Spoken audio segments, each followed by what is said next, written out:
There comes a moment when the noise of the world starts to feel unbearable. The conversations that used to fill your days begin to sound hollow.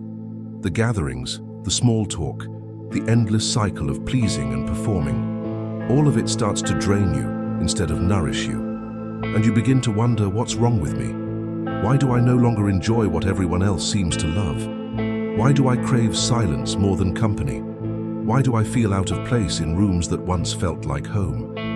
And maybe, just maybe, you've started to believe that you're broken, that you're antisocial, that something inside you is shut down. But what if the truth is something far more profound? What if what you're feeling isn't disconnection but awakening? What if you're not withdrawing from life but finally beginning to see it clearly?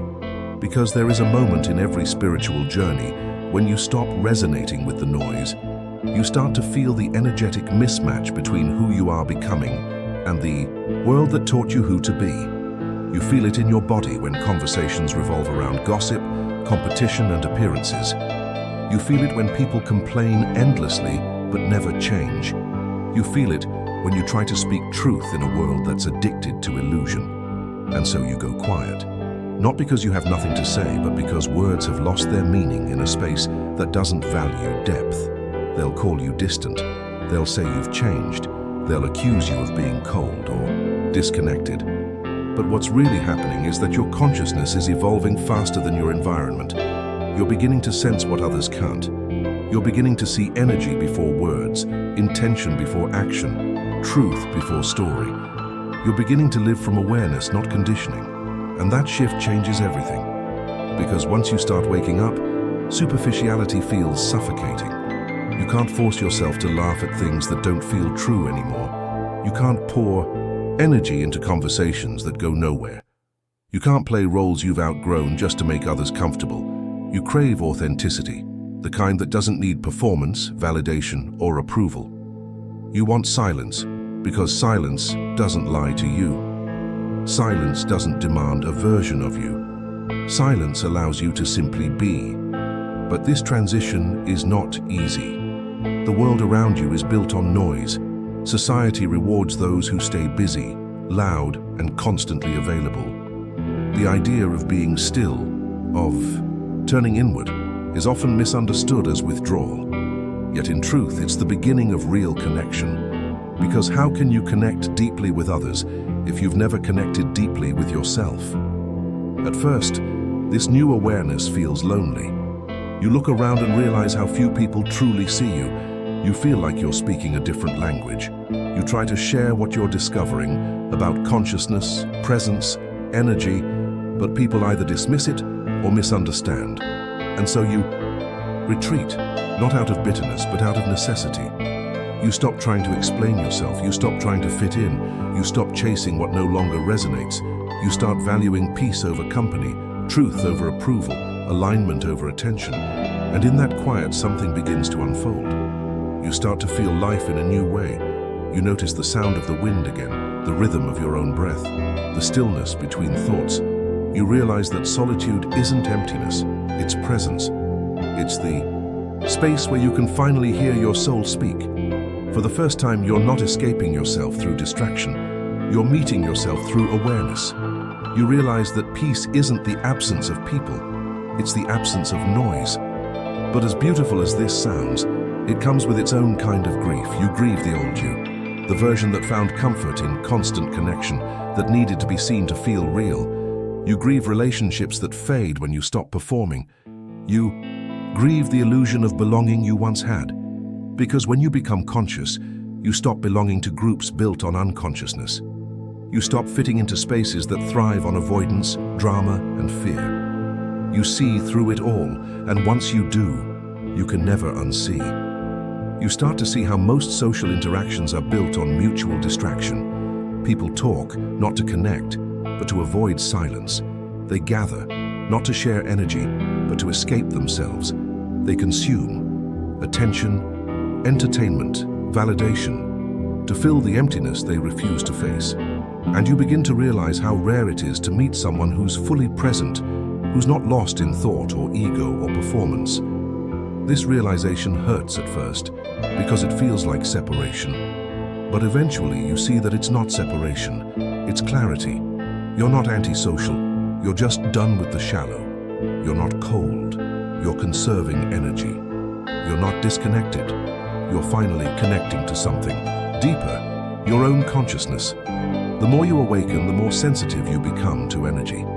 You can feel when someone's words don't match their vibration. You can sense when someone is pretending to be kind while hiding resentment. You can tell when someone wants to connect, not from love but from loneliness. And because you can feel all of this, you protect your space fiercely. You stop apologizing for needing solitude. You stop forcing connections that drain you. You stop chasing people who don't meet you halfway. You start choosing depth over frequency, fewer people, deeper bonds. You find joy not in crowds but in calm. You find connection not in noise but in stillness. You begin to see that true connection can only happen between two people who are both awake. And as you keep evolving, something interesting happens. The loneliness that once felt heavy begins to feel sacred. You start to realize that solitude is the womb of awareness. It's where transformation happens. It's where healing unfolds. It's where you remember who you truly are when no one's watching. You begin to understand that the purpose of pulling away isn't to stay away forever. It's to return whole. You isolate not because you hate people, but because you're learning to love from truth, not from need. And when you do return, you move differently. You listen more than you speak. You observe instead of reacting. You no longer need to be the loudest voice in the room. You bring calm where they're used to be chaos. You see others through eyes softened by understanding. You realize that everyone is on their own timeline of awakening, and you no longer judge those still asleep. Instead, you hold space, silently, peacefully, compassionately. You become a mirror reflecting truth without forcing it. That's when the world starts to look different. What once irritated you now invites compassion. What once drained you now teaches discernment.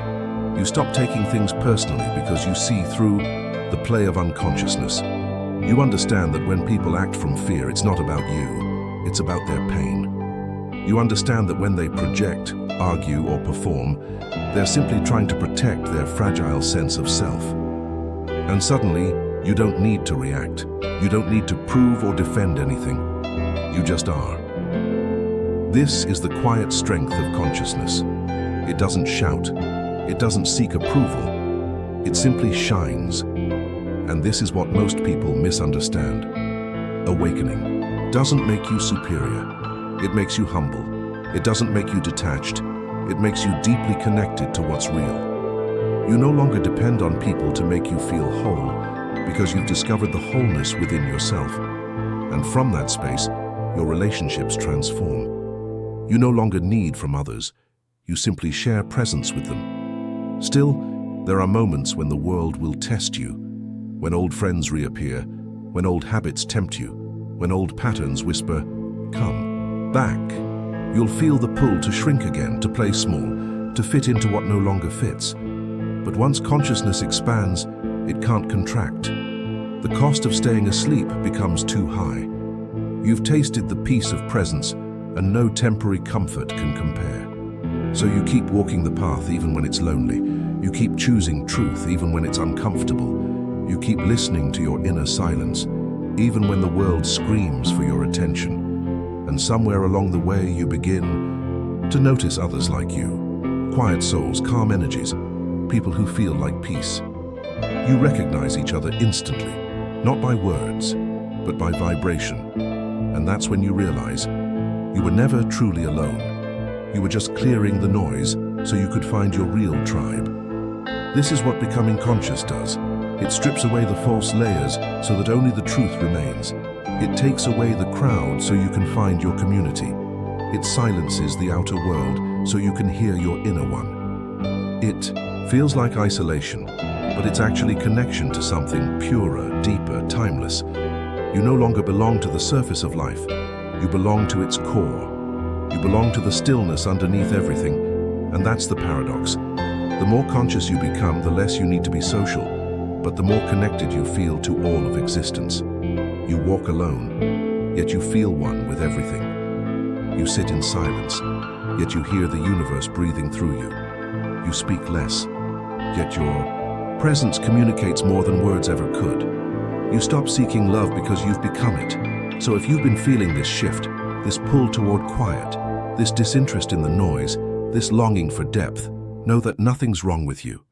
You're not antisocial. You're becoming conscious. You're evolving out of the superficial and into the real.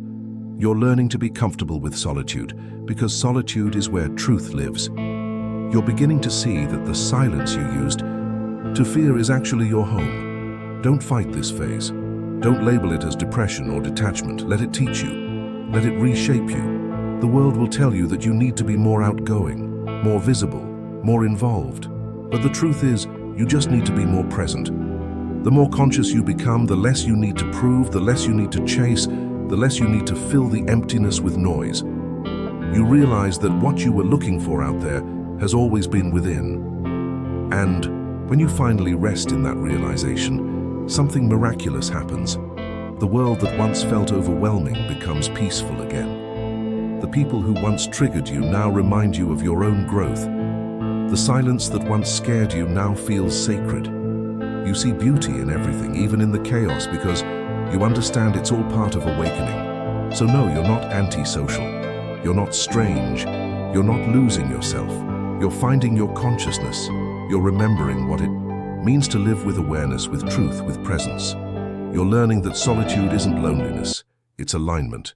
You're not retreating from the world, you're returning to yourself. And from that space, when you do engage with the world again, you'll bring a presence that transforms everything around you. If these words spoke to something inside you, if you've been feeling this quiet transformation and didn't know how to name it, let me know in the comments.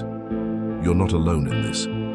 Many are waking up in silence, questioning their place in a noisy world, wondering why peace feels more natural than conversation. You're part of that collective shift, so share your experience and let others who are feeling the same know they're not broken, they're becoming conscious. And if this message resonated, don't forget to like and subscribe, not for numbers or algorithms, but because every time we share truth, it creates a ripple that reaches another soul who's just beginning to